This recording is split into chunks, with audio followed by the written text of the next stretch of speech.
Hello বন্ধুরা, তোমরা কেমন আছো? আশা করি ভালো আছো, সুস্থ আছো। আমিও ভালো আছি, সুস্থ আছি, তোমাদের সকলের আশীর্বাদে। মনিকা রান্নায় সকলকে স্বাগত। আজকে চলে আসলাম নতুন একটা ভিডিও নিয়ে। আজ নতুন একটা রেসিপি আজ আমি রান্না করে তোমাদের দেখাবো আলু দিয়ে পটল দিয়ে রুই মাছের ঝাল ঝোল। ভিডিওটা ভালো লাগলে অতি অবশ্য কমেন্ট করে জানিও, তাহলে আমি নতুন নতুন রেসিপি আর নতুন নতুন ভিডিও নিয়ে তোমাদের সামনে আসতে আমার ভালো লাগবে। আর বেশি বেশি করে লাইক শেয়ার কমেন্ট করো।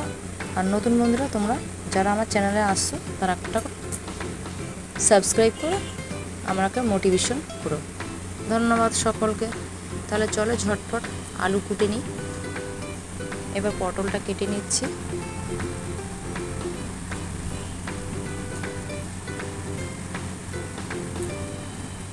এবার আলু আর পটলগুলো সম্পূর্ণ সব কাটা হয়ে যাচ্ছে।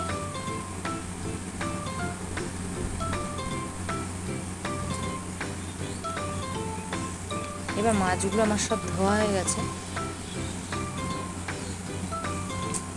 নিয়ে নিলাম এখানে 400 গ্রাম রুই মাছ। এবার এখানে 1 চামচি হলুদ দিয়ে দিলাম,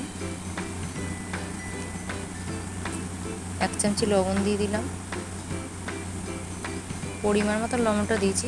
হালকা একটু সর্ষের তেলটা দিয়ে দিলাম, যাতে মাছটা ভাজা করতে গেলে পরে মাছটা লেগে যায় না কড়াইতে, বেশ ভালো চড়চড় করে উঠে যায়। ভালো করে মাছগুলোর মধ্যে নুন হলুদটা মাখিয়ে নেব, তেলটাও ভালো করে মেখে নেব। কাঁচা তেল একটু পরিমাণ মতন হালকা করে দিয়ে দেবে। কড়াইটা গরম হয়ে গেছে, কড়াইতে তেল দিয়ে দিলাম। এবার তেলটা ঘুরিয়ে নিলাম, যাতে সারা কড়াইতে ছড়িয়ে যাবে, মাছটা ভাজতে সুবিধা হবে।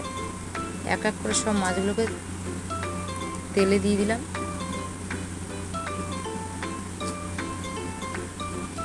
মাছগুলো এক সাইড হয়ে গেছে, উল্টে এবার আর এক সাইড ভেজে নেব।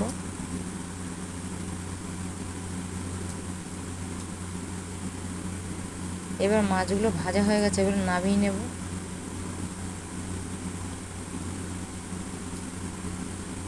একে একে সব মাছগুলো নামিয়ে নিলাম। কড়াইতে দিয়ে দিলাম 1 চিমটে জিরে, দিয়ে পটলগুলো সব ভেজে নেব। আর পটলটা একটু হালকা জল ভাব আছে, এটা একটু নাড়াচাড়া করে জলটাকে একটু কমিয়ে নেব। দিয়ে দিলাম আলুগুলো, দিয়ে দিলাম 1 চামচি হলুদ, পরিমাণ মতন হলুদটা দিয়ে দেবেন। এবার এখানে আদা রসুন লঙ্কা জিরে বাটা ছিল, পেস্ট করা দিয়ে দিলাম। দিয়ে দিলাম পরিমাণ মতন লবণ, পরিমাণ মতন 1 চামচি লঙ্কার গুঁড়ো দিয়ে এগুলো ভালো করে নেড়ে চেড়ে ভেজে নেব। ভাজা ভাজা হয়ে গেলে এটা দেখতে একটা আলাদা কালার আসবে, আর একটা সুস্বাদু একটা গন্ধ আসবে। এগুলো একটু ভাজতে ভাজতে হালকা করে একটু চাপা দিয়ে নিলাম। দেখুন পটলের জলটা ছাড়ছে ভাজতে ভাজতে। পটলের জলটা শুকিয়ে গেলে এবার মশলাটা কষানো হয়ে গেছে, জল দিয়ে দিলাম। এবার 2-3টে লঙ্কা ফাটিয়ে দিয়ে দিলাম, যে যেরকম ঝাল খেতে পারে। দিয়ে এটা চাপা দিয়ে দিলাম, ফুটো হয়ে গেলে নামিয়ে নেব।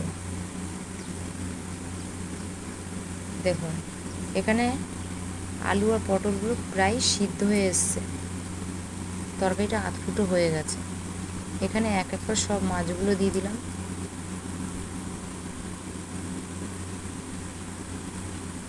দিয়ে হালকা করে একটু চাপা দিয়ে দেব। দেখুন তরকারিটা টকবক করে ফুটলে পরে যে তরকারি ভালো ফুটবে সেই তরকারি একটা গ্লেমার সৌন্দর্য, একটা কালার সুন্দর আসে। আর যত তরকারি ফুটবে তত খেতে ভালো লাগে। এখানে দিয়ে দিলাম 1 চামচি গরম মশলা, একটু সুগন্ধটা আসবে।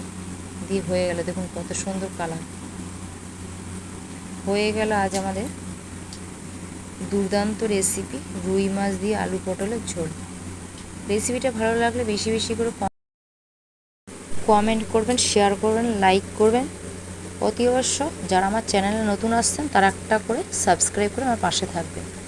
তাহলে বন্ধুরা আপনারা সকলে ভালো থাকবেন, সুস্থ থাকবেন।